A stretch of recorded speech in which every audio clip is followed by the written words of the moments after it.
Hey everyone, this is Chris Scott with Fit Recovery. In this video, we'll be talking about my evening routine that I devised after I quit drinking. And a lot of people have asked me how I quit the cycle of nightly drinking, which for me became ultimately all-day drinking towards the end of my alcohol addiction. And a large part of it, beyond the supplementation that I talk about on my site and working out and all of that, but was kind of reframing and revisualizing my day. I have another video about my morning routine, but I think actively or proactively creating a new evening routine is equally as important. Most drinkers drink during the evenings. If they don't drink all day, they definitely tend to pour themselves a glass of wine or make a drink when they get home from work. So it's good to have new habits that you set into motion, and eventually those habits become automatic. So your new evening routine becomes effortless. You're not wondering why you're sitting on the couch without a glass in your hand, and you don't stay up late into the night doing stupid things because you can't figure out what to do with yourself now that you're not drinking. So I'll just briefly go over this routine that it's changed over the years. I definitely don't follow this every single night still, especially when I'm traveling, but some of the basics I definitely do. So I'll explain all of that. The first question is, why have a routine? I think it's important to replace your ritual at night with healthier activities. And it does feel weird at first to start a new routine, whether it's an evening routine, morning routine, whatever. It's always going to feel a bit alien, but over time, it's going to become your new normal, and it's going to be your new autopilot, I like to say. So when you come home from work, or if it's the weekend when you're winding down for the evening, over time, you will rewire your brain so that you're not reaching for the alcohol in order to relax or feel good for the first time that day. That was probably the biggest canard when I quit drinking. I thought, well, now I never get to feel good. And that wasn't true. I'd feel good as soon as I wake up now. Before, when I was drinking, I never felt good until I had a drink. I felt like crap all day until I had a drink. And now I feel good all day, and I have additional things that I do at night that help me relax. Not surprisingly, given that my website is called Fit Recovery, the first thing I like to do in the evening or late afternoon, if I can, is to get a hard workout in. And everyone's different in their workout preferences. I prefer heavy lifting. I like to do a bit of cardio in the morning, and then I'll do a heavy lift at night. You see a picture of the guy doing deadlifts there. Deadlifts are some of my favorite exercises. I feel like when I do lift heavy weights, I just have a huge surge in dopamine, endorphins, probably serotonin, a bunch of neurotransmitters that I used to rely on alcohol to artificially boost. And I'm getting this natural boost from them that lasts for hours after my workout. And also expending that energy before bed definitely helps me sleep. So I don't work out and then go to bed, but I work out and then I feel relaxed for several hours afterwards. I feel kind of motivated to get some things done that I need to do before bed. One of the things that is worth considering if you belong to a gym that has a steam room or sauna or jacuzzi, it's good to get yourself in that hot water or heated environment. Heat stress has been shown to be really good for reducing inflammation, has a number of anti-aging and health benefits. And if you don't have any of that, you can simply take a contrast shower, which means taking a very hot shower and then you turn on the cold water so that it's then very cold. It'll shock your system for a minute, but you'll feel an additional release of endorphins if you do that. And it'll also help you feel relaxed long after your workout. So the next thing after I work out is I like to make myself a good dinner. I usually have it planned out. I might have a steak marinating in the refrigerator. I tend to eat a lot of high quality meat and vegetables. I do eat carbs, just not a huge amount of them. And so I'll try to have that ready or easy to be prepared as soon as I get home.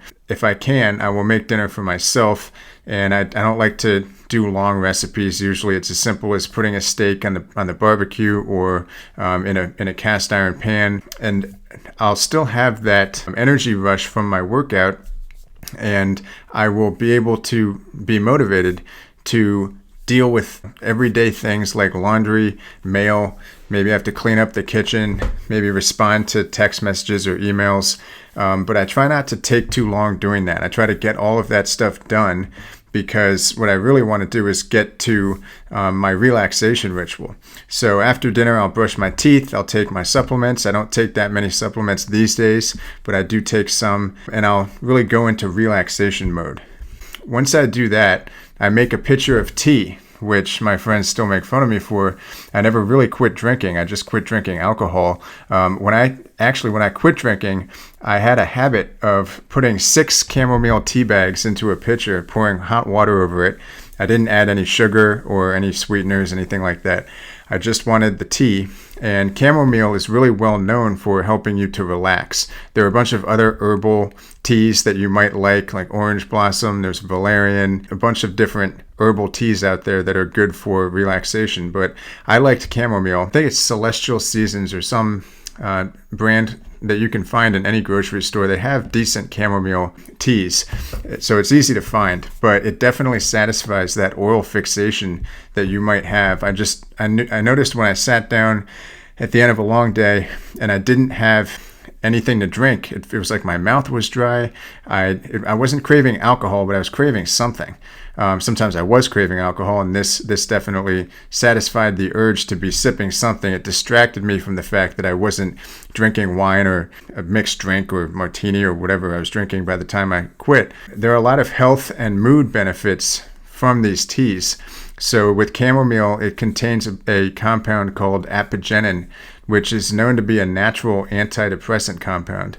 It also has some natural anti-anxiety compounds in it. Lemon balm tea is another really good anti-anxiety tea. So there are short-term mood benefits and also long-term health benefits with a lot of these herbs. They're just packed with antioxidants and flavonoids and polyphenols, which are natural plant chemicals that restore health to your body, which is, as I say on my website, that's a very important thing to do after you quit drinking. So I think tea kills a lot of birds with one stone here. There's definitely a synergy. After you work out and your energy burst kind of subsides, it turns into like a pleasant, relaxed state. The tea has a synergistic effect with that. After about 2 months of this ritual, I got so used to turning to chamomile tea to relax that, and this is something I mentioned in my book, Drinking Sucks, when I saw people, you couldn't tell what they were drinking, but it was clearly supposed to be an alcoholic beverage, my brain actually assumed automatically that they were drinking chamomile tea. As weird as that is, that was my new normal. Just like when I had been a drinker and I saw people drinking, I would think, oh, well, he or she must have vodka in that vitamin water bottle like I do. And of course, they probably didn't. But I started thinking that chamomile tea was the obvious choice for relaxation. So it's funny how you can rewire your brain and your perceptions like that. But tea to this day is an important part of my nighttime ritual. I don't drink quite as much as I used to because if I had 6 tea bags and a huge amount of water, I would have to run to the bathroom at night. It is a bit of a diuretic, not nearly as much as alcohol, but that's something to consider. So after I make my tea, I will make sure that the TV's off. If I had it on during dinner, I usually don't watch TV. I don't like to have bright lights on at night because there's evidence that blue light from TVs or smartphones and bright lights overhead can suppress your brain's ability to produce melatonin, which is really important to be able to sleep. I don't buy into a lot of the hype surrounding Himalayan salt lamps as far as their ability to remove toxins from the air, but I do think they look nice and they're a lot more relaxing than regular lights are. So I'll usually have a few of those on. I have 2, and I will put my reading light on after that and avoid the overhead lights or the TV light from the TV. If I'm particularly stressed out, I will meditate. I have an app called Headspace that I use for that. I think it's a yearly subscription that I have for that.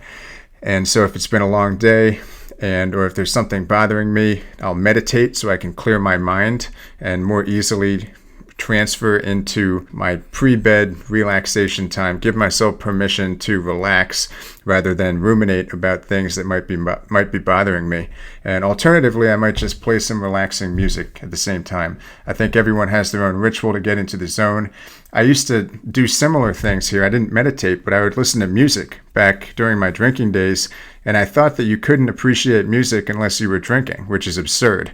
And I've come to realize how absurd that is. So it's funny how we can sometimes use the same rituals that we had before and just realize that alcohol was never a necessary part of that ritual at all. One of the last things I do before I go to bed is sit down or lie down with a book. I avoid social media and breaking news, websites of all sorts. Obviously, I'm not always successful. I run a website, and sometimes I have to correspond with people after my ritual has started. But I try my best to put the phone down, plug it in, turn it face down on my nightstand, make sure that boob tube is off. I don't want anything to do with the TV when I'm trying to relax at night, even though that seems to be what 95% of people do. I see TV as a suboptimal alternative to reading books. You're getting programmed by something that is beyond your control, and it is, even if it's entertaining, it usually doesn't matter unless it's a really important documentary or something like that. I do occasionally watch documentaries. I occasionally follow shows. I tend to only watch them on rainy days, like rainy Sundays or something, if I have nothing else to do. But I think that people who want to get things done, who have a sense of mission in their lives, tend to spend their free time reading books. And usually you will have at least 30 minutes of free time before bed. And reading books is the best way to relax your brain, make your eyes tired so that you can sleep, and also absorb information right before you go to sleep that you'll be able to remember because you read it right before you went to bed. When you go to sleep, all of your memories are filtered and organized. So it's probably best to read right before bed if you want to remember something. And so I think it's worth pointing out here that my website, Fit Recovery, which is now read by tens of thousands of people every month, it would not exist if I had chosen to watch TV instead of read books. I didn't do everything perfectly in my early recovery from alcohol addiction, but one of the things that I'm very glad I did was start reading books. I had this voracious appetite for information of all kinds, anything that might be relevant to my recovery personally at first and eventually to others. I wanted to know it. So if you have that sense of purpose, that sense of mission, which itself is so important for recovery, I urge you to get on Amazon, buy a stack of books. I mean, I know you can read Kindles and all of that. I like to hold a physical book. And I'm actually in the process of creating one or two physical books for Fit Recovery. But I think it's best to hold a book in your hand, have a lamp that's not too bright before you go to bed, and drift off to sleep either with the book in your hands or get to that point where you're kind of reading sentences and not retaining them. That's when you know you have to put the bookmark in and turn off the light, head to sleep. But I always sleep so much easier after I read. And I feel like I sleep deeper.